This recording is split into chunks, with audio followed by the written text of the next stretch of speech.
Video کا آغاز اس رب العزت کے نام سے جس نے انسان کے وجود کو اشرف المخلوقات جیسے انمول تحفے سے نوازا۔ السلام علیکم۔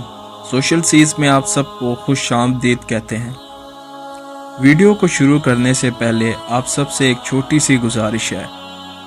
جن حضرات نے ہمارا چینل سبسکرائب نہیں کیا وہ مہربانی کر کے ہمارا چینل سبسکرائب کر دیں اور اس بیل آئیکن کو پریس کر دیں تاکہ ہر نئی آنے والی ویڈیو آپ کو بر وقت ملتی رہے۔ تو چلتے ہیں۔ حضرت ہارون علیہ السلام حضرت موسیٰ علیہ السلام کے حقیقی بھائی تھے اور ان سے 3 سال بڑے بھی تھے۔ جس وقت اللہ تعالیٰ نے حضرت موسیٰ علیہ السلام کو نبوت عطا کی اور حکم دیا کہ فرعون کے پاس جاؤ اور اسے دین حق کی دعوت دو، اس نے بڑا ظلم کر رکھا ہے، تو اسی وقت حضرت موسیٰ علیہ السلام اور حضرت ہارون کی صحافت و بلاغت اور قوت بیانی کو دیکھ کر ان کی نبوت کے لیے اللہ تعالیٰ سے دعا فرمائی۔ اللہ تعالیٰ نے حضرت موسیٰ علیہ السلام کی دعا قبول فرمائی اور ہارون علیہ السلام کو بھی نبوت عطا فرمائی۔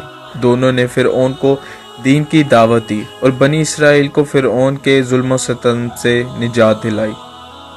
جب حضرت موسیٰ علیہ السلام اپنے بھائی حضرت ہارون علیہ السلام کو اپنا خلیفہ بنا کر کوہ طور پر اللہ تعالیٰ سے بات چیت کے لیے تشریف لے گئے تھے تو بنی اسرائیل نے سامری جادوگر کے بہکاوے میں آ کر بچھڑے کی پوجا پاٹ شروع کر دی۔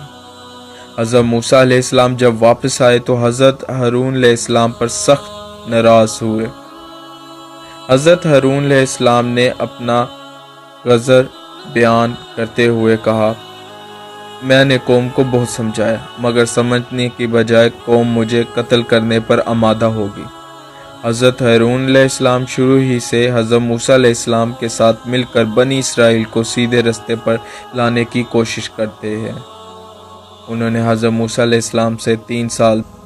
دوستو، چلتے چلتے ہمیشہ کی طرح وہی ایک آخری بات عرض کرتا چلوں کہ اگر کبھی کوئی ویڈیو کال، واقعہ، کہانی یا تحریر وغیرہ اچھی لگا کرے تو مطالعے کے بعد مزید تھوڑی سی زحمت فرما کر اپنے دوستوں سے بھی شیئر کیجیے اور اپنی فیملی ممبر سے بھی شیئر کیجیے۔